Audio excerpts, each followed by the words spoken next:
Good day mga Airsoft, hello po sa inyo lahat. Good day mga kabigman. Hello, thank God it's Friday at nandito tayo ngayon for another rounds of review and unbox, no? Daily review and unbox na ni-request ng mga ating ka-Airsoft from different province. Daily review and unbox na ni-request ng ating mga ka-Airsoft na sa kasalukuyan ay nagtatrabaho, na sa kasalukuyan ay gumagampan ng kanilang trabaho. Hello po mga ka-Airsoft, no? Mga ka-Airsoft na engineer, mga ka-Airsoft natin na mga doktor, mga ka-Airsoft natin na construction worker, na security guard, no? Hello po sa inyo lahat mga ka-Airsoft natin na pedicab driver, mga ka-Airsoft natin na lalamove rider, mga ka-Airsoft natin na MMDA MMDA enforcer, no? Mga ka-Airsoft natin na judge, na attorney, na doktor, no? Hello po sa inyo lahat, no? Iba't ibang profesyon, iba't ibang profesyon, iba't ibang interest, iba't ibang trabaho para sa inyo to mga ka-Airsoft, no? Okay, so before we start this live, pengi ako ng mga monitor na cellphone. Okay. Ingin mo ako yung isa. Before I start this live, I would like to ayan, pengi. Shout out, no? Engineer Perez of DPWH Dingalan Aurora, no? Yung unit ng ating ka-Airsoft Engineer Perez Dingalan Aurora, ito po. Okay, no? This is a Goy-Goy GNG rifle, no? So, nirequest niya to is pangregalo sa kanyang 7-year-old na anak. Oh, okay. Sir, meron lang akong konting request sa iyo, no? Lalo na sa first few weeks or months ng paglalaro ng anak mo. Always lang, sir. Siguraduhin lang natin na na naka-monitor po kayo, ha, sa paglalaro niya, kasi syempre ayaw naman po natin na yung anak nyo is mapahamak, di ba? Ayaw natin na yung anak nyo is paano ba sabihin to?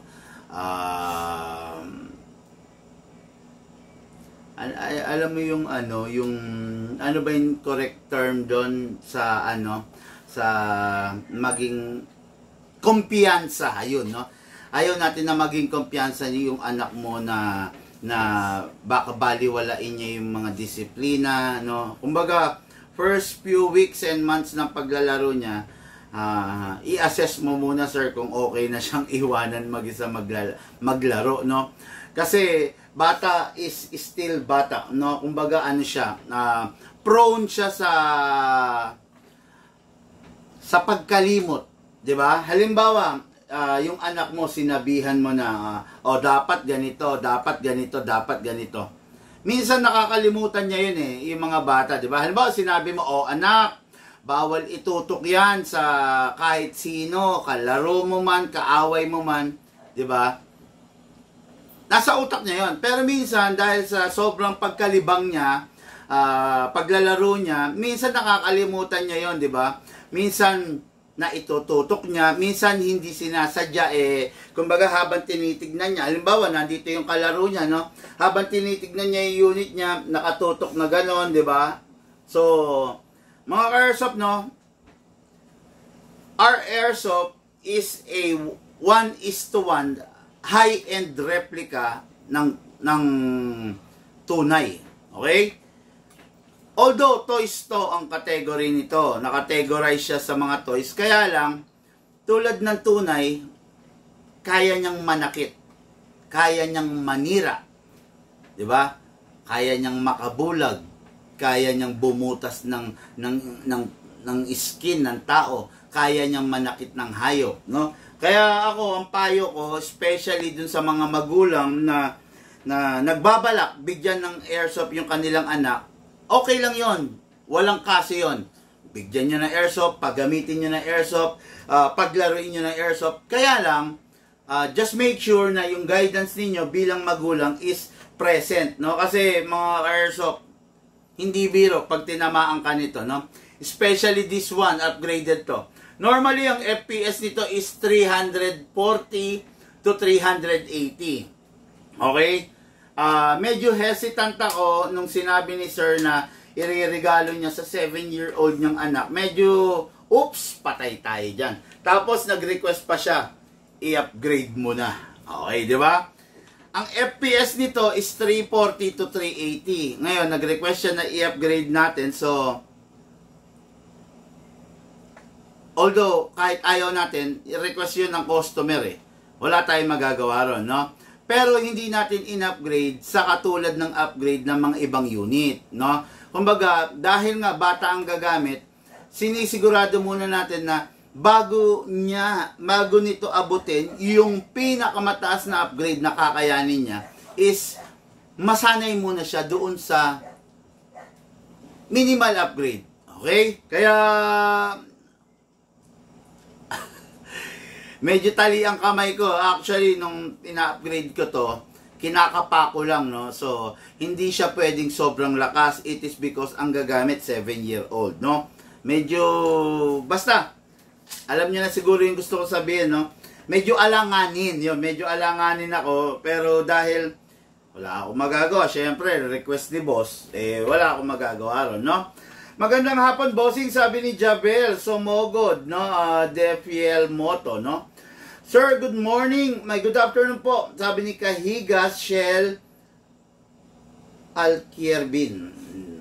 Ang hirap basahin. Ipon na bossing para PNG rifle. Pang rifle. Okay. Sige, ipon lang. Tama yan. Positive tayo, sir, no? Magkano ganyan hawak mo, boss? Mag-PM po kayo para po malaman ninyo yung detalye ng unit, no? Para maibigay sa inyo yung detalye ng unit. Okay? So, ngayon, mga Karsop, simulan natin to, no? Ito yung unit ni Engineer Perez. Before kung simulan to, ipakilala ko muna yung unit na isa, no?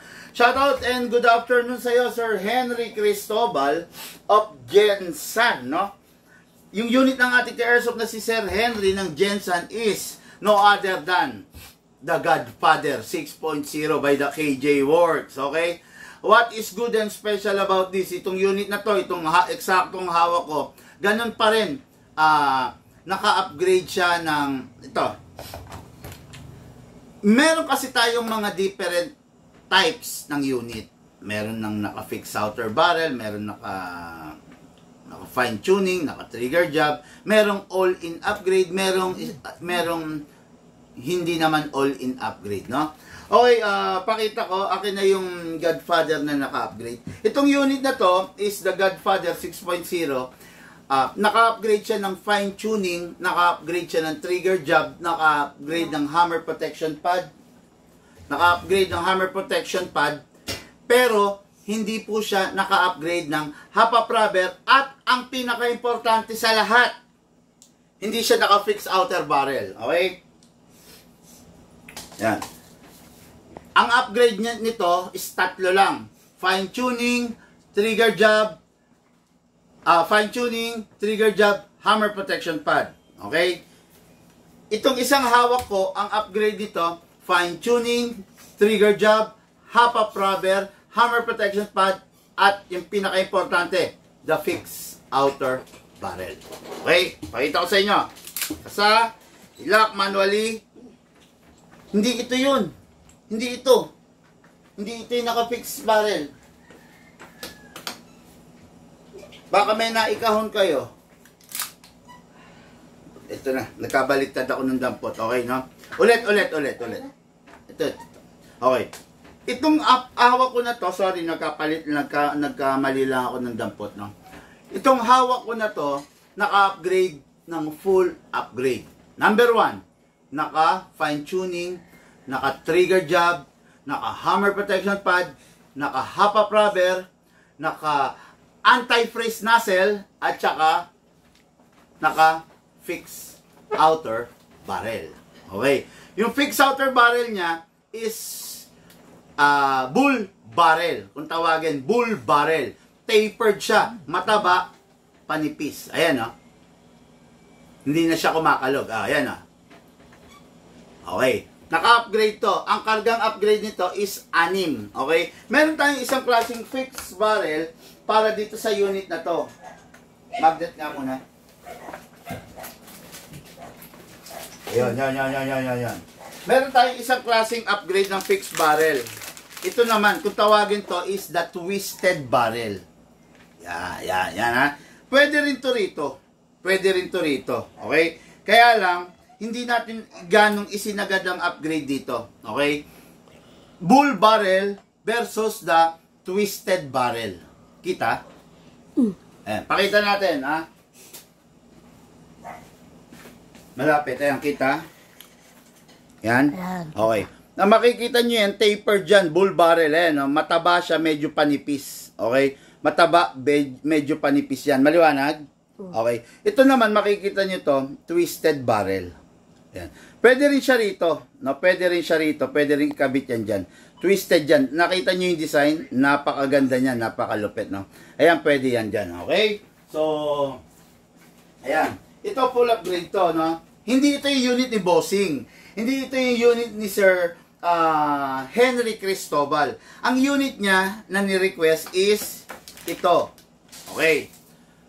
Ang upgrade dito, ito ang upgrade 6, ha? Ulit. Ang upgrade dito, 6. Fine tuning, trigger job, hammer protection pad, hop-up rubber, anti-freeze nozzle, at saka fixed outer barrel. Ito ang ni-request ni Bossing dahil dito lang daw kasya yung budget niya. Okay lang naman, kaya lang sana isinama niya yung isa sa pinaka-importante sa lahat. No? Actually mga ka-airsoft, yung hop-up rubber and the anti-freeze nozzle, kahit sa kanya na i-upgrade yun. No? Kahit to follow na lang yun. Pero ang pinaka-importante na upgrade sa lahat is to. Isa-isayin ko. Ilista nyo. Okay?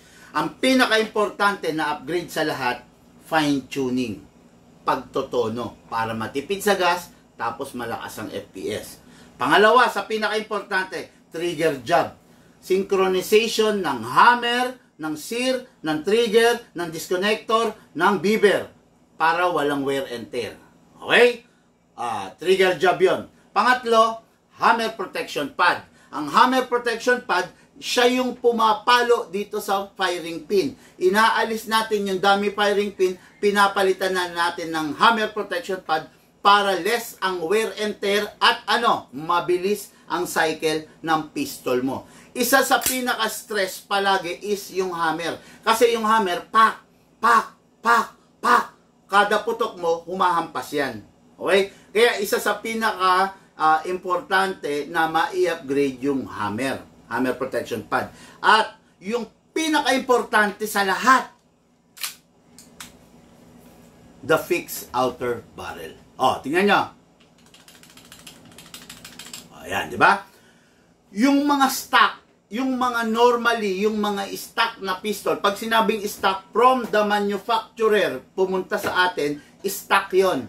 Normally, hindi naka-fix outer barrel. Ayan. Lakas ng kalog. Diba? Ayan, no? Pero yung naka-upgrade, ito. Ito yung naka-upgrade. Yung hindi naka-upgrade, ito. Naka-upgrade, hindi naka-upgrade. Naka-upgrade, lakasan natin. Hindi naka-upgrade, hinaan lang natin. Lakasan natin. Hinaan lang natin. Ayan, di ba?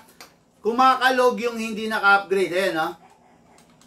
Yung kalog na yan, dahil nagpapaluan, naghahampasan yung bakal sa bakal, yung metal sa metal, eventually, palakas ng palakas yan. Sa ngayon, diba? Ayan, no? Patong nyo to. Ito, patong nyo yung kamay nyo rito.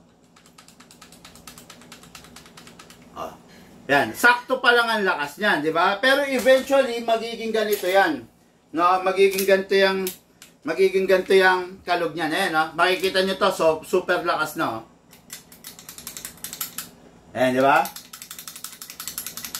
Yan, super lakas na kasi eventually magiging ganyan dahil nagpupudpuran yung metal surface sa metal surface. Napupudpud, nauubos, so palakas ng palakas yung sira hanggang sa bumigay, di ba? Kaya napaka-importante na ang ma-i-upgrade talaga is yung fixed outer barrel, no? Mauna yon kaysa dun sa mga iba, no? Aanin mo yung unit na gwapo, aanin mo yung unit na maraming accessories, aanin mo yung unit na bihis na bihis. Kung yung panloob niya hindi naman upgraded, di ba? Di bali nang hindi na upgraded, hindi na gwapo yung unit mo, hindi na baling wala siyang scope, basta yung laman loob niya upgraded. Ayan, oh. Walang kalog. Ayan, oh. Ayan, gaganyanin ko, ha, oh. Walang kakalog-kalog kasi upgraded. Ito, hindi upgraded. O, diba? Ito, yung request ng ating ka-airsoft, Henry Cristobal of Gensan. No? So, wala tayong magagawa doon. In-explain na natin, sir, kasi ganito po, kasi ganyan. Eh, kung ayaw makinig ni sir, ayaw niyang maniwala sa sinasabi natin, okay lang naman.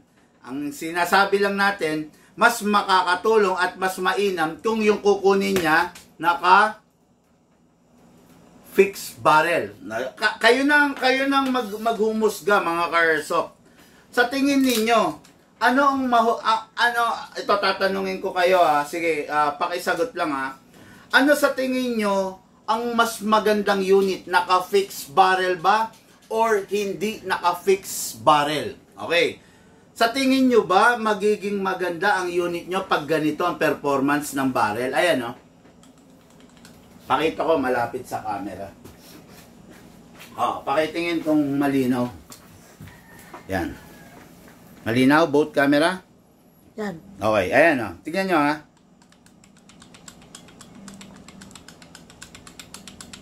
Hindi naka-upgrade ng fixed barrel. Ayan, kumakalog. Sa tingin nyo ba, maganda ang... Ayan, kita yung loob. Kita. Maliwanag, ha? Yan. Magalaw. Kita. Dito sa kabilang camera. Hindi.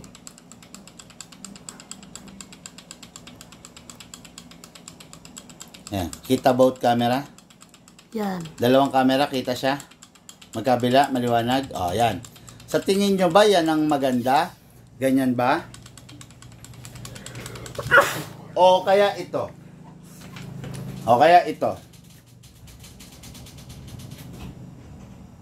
Nadyusok mo pa.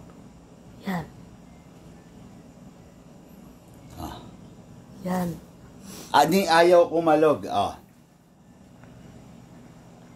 Ni ayaw kumalog. Di ba?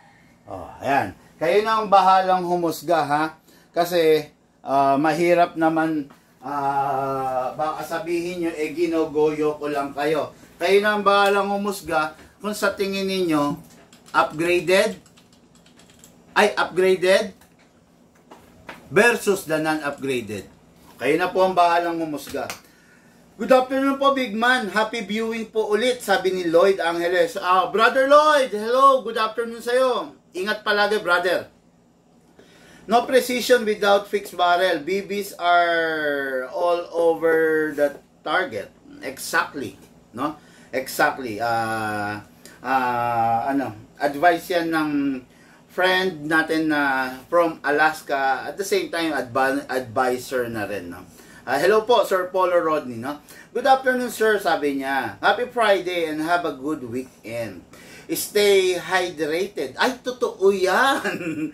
Totoo yan. Nako, updated sa balita sa Pilipinas.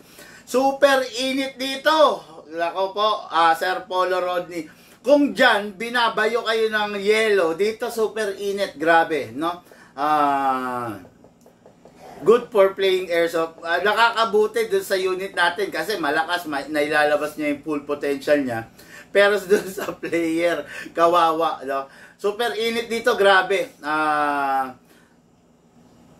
Kumbaga, parang apektado lahat ng kabuhayan kasi syempre super init no. Lalo na yung mga ayun nga, kaya nga binati ko kanina yung mga MMDA enforcer natin na nakabilad sa mga kalsada, di ba? Yung mga traffic enforcer natin na nakabilad sa kalsada, naku po, stay hydrated. Ayan, nagmula na rin sa kaibigan natin na si Sir Polo Rodney, no? Boss Bigman, ano mas may recommend mo? Yung R-Series na high kappa 5.2 or yung CC Shadow? Sir Rudolph Jan Anselmo, ilalampaso ng CC yung 2011 na high kappa. 'Di ba? Ilalampaso ng CC, wala ni sa kalingkingan ng CC, hindi mo dapat pagkumparahin 'yon. Naku po. Wag mo sino ba 'to, Sir Rudolph? Parang pamilyar. Yan yung nag-down ng 1-2. Ito yung isa sa layaway to, layaway installment plan. Hello, Sir Rudolph, congrats ha. I just hope na makagraduate ka. Sir, pero just to answer your question, wag mong ikukumpara si ZZ kay 2011 na high kappa lang. Yung 2011 na R series, B series, K series, A series, whatever series na yan, walang kakwenta-kwenta yan kung ikukumpara mo kay ZZ. No? Wala yan, walang binatbat yan, putya. Entry level lang yan, bossing. Wag kang dyan, no? Wag kang mag-focus dyan. Kung kaya mo rin lang si CC, go for the CC. Si CC ang unit na makakasama mo habang buhay. No? Si CC, the everyman's dream. Kung tawagin yan, the cheater's gun. No? Ako, yung live ko, yung tunay ko, ZZ. Di ba? Bakit bumili ako nun? Ang daming napakamura. May tig 30,000, may tig po 40,000. Bakit bumili ako ng 170,000? Worth it. Sabi ko sa'yo, no? Pucha, hindi mo pa pinuputok si ZZ. Sa totoo lang, hindi mo pa pinuputok si ZZ. Inilabas mo pa lang siya sa isang shooting range. Wow! Meron na siyang wow factor, no? May bragging rights ka na, no? Total, maghuhulog ka na rin lang. Maghuhulog ka ng magandang unit. Di ba? Hulugan na nga lang eh. Di ba? Maghuhulog ka na ng magandang unit. Ikaw rin naman na makikinabang. Again, don't compare ZZ into a 2011. Ilalampaso niya ng buong buo yun, no? Lalamunin niya ng buong buo, oh.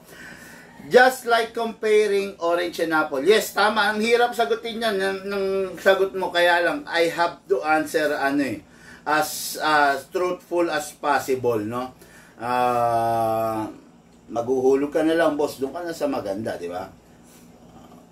Yun, no? Yun. Okay, no? Sulit ang GBB sa weather dyan ngayon. Yes, Sir Lloyd. Sinabi mo pa. Sulit, no? Kasi ang lakas sa labas. Pero dito kasi aircon eh. Kaya, medyo pigil pa rin, no? Okay, bigyan ng tubig, sir. Good PM. Ang fixed barrel po ba, hindi gumagalaw front and back kahit kaunti? Kung yung unit mo, gumagalaw siya ng millimeter, okay lang yun. Okay lang yun. Ibig sabihin, ang tawag doon, merong clearance, no? Dexter Ong, kung sa amin mo binili yung unit mo, malamang naka-fixed barrel yan. Pero kung hindi mo sa amin binili, I am proudly say na kami lang kasi nagpi-fixed barrel. Wala ka naman makikitang yung ibang airsoft shop na nagpi-fixed outer barrel. Kami lang yun, no? Kami lang yun. At yung pag-fixed barrel, hindi dinidikit ng mighty band dyan. Meron kasi nag-fixed outer barrel, akala niya, idinidikit daw ng mighty band. So, sige, subukan mo, idikit mo ng mighty band kung maglaro pa ng mahusay yung unit mo, no? Hindi ganun yun. Merong conversion kit na tinatawag para ma-fix outer barrel mo yung isang unit, no? Hindi dinidikit ng mighty band, no? Walang kinalaman yung mighty band or epoxy steel sa pag-fix outer barrel. Natatawa ako sa mga airsoft, no? Nag-fix outer barrel po siya, dinikit ng mighty band. Nako po. Okay, Edward Vincent De Jesus, good afternoon, sir. Hello po, good afternoon, Sir Edward, no? Okay, so ngayon, dako na tayo rito. So, ito yung upgraded, okay? Ang unit ng ating ka-airsoft is naka fine tuning, naka trigger job, hammer protection pad only. Hindi siya naka fix outer barrel, hindi rin naka half up rubber, at hindi rin naka anti-freeze nozzle, no? Regarding doon, sabi ko nga sa inyo, sa huli nyo na i-anti-freeze nozzle at saka i-half up rubber. Huwag ninyong papabayaan, number 1, yung mga nagwe-wear and tear.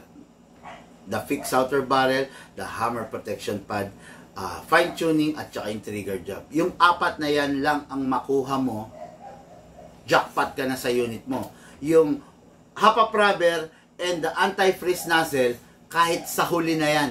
Pero yung 4, fine tuning, trigger job, hammer protection pad, fixed outer barrel, dapat yan meron yung unit mo. Kung wala yan, goodbye. No? Kung wala yan, don't expect too much sa unit mo.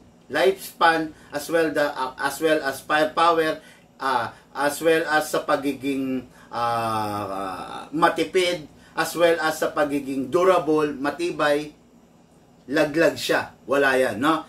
Kaya yung unit mo, yung mga nagmamalaki dyan, no, na ang unit nila, WE, T-Rex. Yan ang pinagmamalaki ng iba, no? WE T-Rex. Kung yung T-Rex mo, hindi rin lang naka-fix outer barrel, wag mong ipagmamalaki, no? Kung yung T-Rex mo, hindi rin lang naka-fine tuning, wag mong ipagyayabang.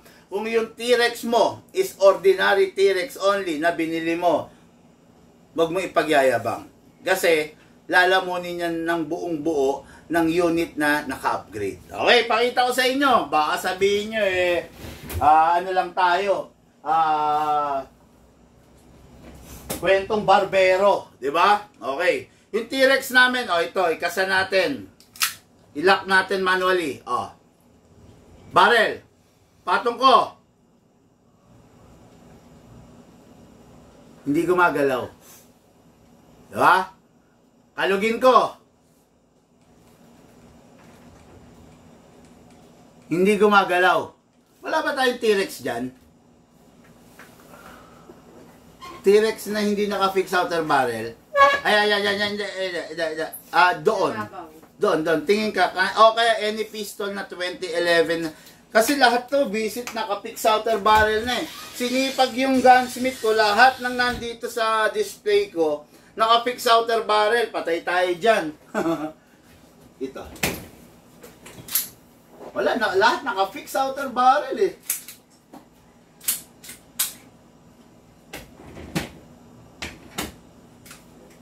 Naka-fix outer barrel lahat eh. May pistol dyan? Wala? Wala. Wala? Doon. Yan.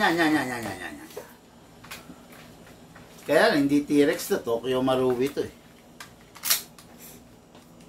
Ayan, makalog rin yun. Sana kung meron, wag to, kasi kailangan mas maganda pag same brand. Sige, tabi mo na lang yan dyan. Same brand, tingin tayo. Hindi, naka-fix yan, Han. Yan lang dito. Naka-fix yan. Pwede sana, kaya lang maghahalongkat ka pa. Ang ano yan, kumbaga.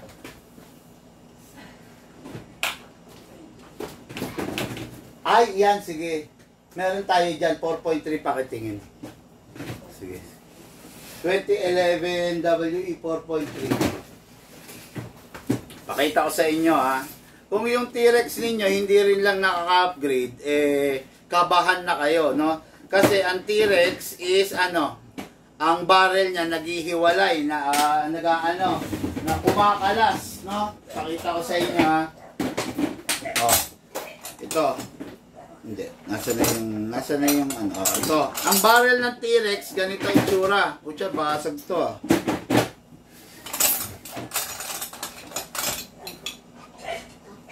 Ito na lang. Ayan. Hindi naka-fix barrel. Ayan. Ang barrel ng T-Rex, ganyan. Eventually, ganito Ayan. Yun. Ayan. Nagiging 2-piece. Ano yan? Didikit mo? Ididikit mo ng mighty band? Hindi pwede. Kahit anong gawin mo, hindi madidikit ng mighty band dyan, ha? Ayan, naghihiwalay. Ganyan ang barrel ng T-Rex, eventually, mapapagastos ka, no? Kaya kung sa una pa lang na i-fix outer barrel na, di okay yan. Ito ang example ng hindi naka-fix outer barrel, Yung unit mo malamang ganito. Ayan o, ayan o. O. Ayan o. Okay, yan yung unit mo, hindi naka-fix outer barrel yan. Okay, pakatabi. Yung sa amin, kasi, dahil sinipag yung gunsmith ko, ultimo display, naka-fix outer barrel, o. O. O, kalugin natin. O, diba? O. Hindi, dahil naka-fix outer barrel. Okay? Yan yung unit na makukuha nyo sa Big Man. Yan yung unit na maaano nyo sa Big Man. Mabibili ninyo. No? Full upgrade. Okay? Okay. Ngayon, ang tanong, magkano ba roughly ang cost ng isang fixed outer barrel? Para lang malaman ninyo. Nasaan na yung calcu? Roughly, nasa magkano bang upgrade? To, total natin ha. Roughly, ang pagpapa-fix outer barrel will cost you at around 4,000 to 4,500. O, sabihin natin 4,500. Okay. Okay. Ngayon, tapos, ang pag fine tuning 500, trigger job 500. Sabihin mo ng 1,000. Okay. Kayo, mag-do the math din ha. Okay. Ngayon, magkano ang hapa rubber? Sabihin mo ng 1,000. Magandang klase. Okay. Magkano ang hammer protection pad? Sabihin mo ng 700. Okay. Yan. Ay, mali. Sorry. Nagsumobra ako 0. Okay, 4,500 plus 1,000 plus 700. Ay, paano ba mag-backspace dito? Paano mag-delete? Wala? Wala yun. Okay, sorry. Ulit. Kailangan dahan-dahan lang. 4,500 plus 1,000 plus 700. Okay. Ayan ha. Fix outer barrel, fine tuning trigger job, at saka hammer protection pad. Tapos, ay hindi, sorry. Ano to? Fix outer barrel. Hindi, ulitin natin ha. 4,500 for the fix outer barrel. Okay? Fine tuning trigger job plus 1,000. Okay. Plus camo na hapa rubber. Magandang klase, 1,000 na lang camo. Plus 3 hammer protection pad, 700. Ang magagastos mo, 7,200 na para ma-achieve mo pa lang yung magandang klase. Diba? Paano kung magpapalit ka pa ng anti-freeze nozzle? Anti-freeze nozzle, magkano? Plus 1,800. Ang gagastusin mo, 9,000. 9,000 ang gagastusin mo para i-upgrade. Kung yung bibilin mong unit upgraded na, halos tong 9,000 na to, magkano lang ang additional. Okay, no? Kaya nasa sa iyo yun, kung hindi ka naniwala doon sa sinasabi kong upgrade, ang upgrade ginawa dahil meron kang mapapala, may pagbabago doon sa unit mo. Kaya nga sinasabi ko sa inyo, aanin mo yung unit na may scope. Guwapo. Tapos pag pumutok, putok talong. O, diba? Walang kakwenta-kwenta.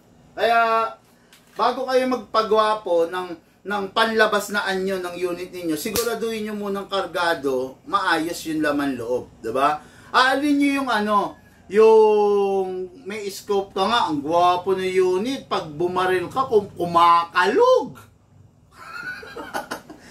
Kumakalog, lumalagatak, di wala rin kakwenta-kwenta, di ba? Kaya, unahin nyo muna yung pinakamagagandang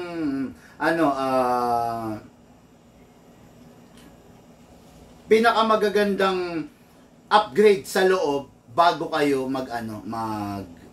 magpagwapo ng unit, no? Sa akin, advice lang yan. Pwede nyo sundin. Pwede nyo ring baliwalain, no? Pag sinunod nyo yung advice ko, you will thank me later. pero pag binaliwala mo, I will laugh at you later, no? Kasi binaliwala mo, hindi mo sinunod, eh syempre, nasa akin pa rin huling halakhak. Bakit? Kasi yung unit mo, maagang masisira. Ngayon, yung unit mo, hindi gagawin ng binilan mo. Kanino ka tatakbo? Kay Big Man. Okay? So, unit natin kay Airsoft, Engineer Perez of DPWH, Dingalan, Aurora. Pangregalo, bossing, yung pinayo ko sa inyo, make sure tuwing maglalaro, nandyan yung guidance ninyo dun sa anak ninyo. Okay? Review and unbox of both unit. Start natin sa pistol. Okay, this is a 2011, part of the 2011, by the KJ Works 6.0. Itong unit na to, sabi ko nga sa inyo, hindi siya naka-full upgrade. Okay? Hindi siya naka-fix sa barrel. Yung pinaka-importante pa naman ang pinabayaan ni Bossing. Pero wala tayong magagawa doon. Yun ang request niya. Just in case, in the middle of our transaction, nag-decision ka na, ano yan, na i-fix outer barrel. May booking, walk-in, na itawag mo kagad, no? Target. Okay? Para, syempre, maano natin, ma-address agad natin, mapalitan yung unit mo, silicone oil, wala rin.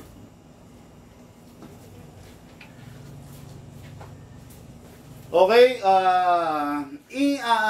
Henry Cristobal of Jensen, ito na po yung unit mo, bossing. Let's review and unbox. Press the valve, then spray. Okay? Importante may silicone oil. Okay? Pag walang silicone oil, wear and tear, mas mabilis. Spray rin po sa inlet valve. Sa unit, kunin po natin. Ano yun? Tanong mo nga. Sa unit, kunin po natin, ikasa natin. Then, ito. Ilak. Okay? Gagawin mo to during the maintenance sa tuwing mag-silicone, ay mag-ano ka,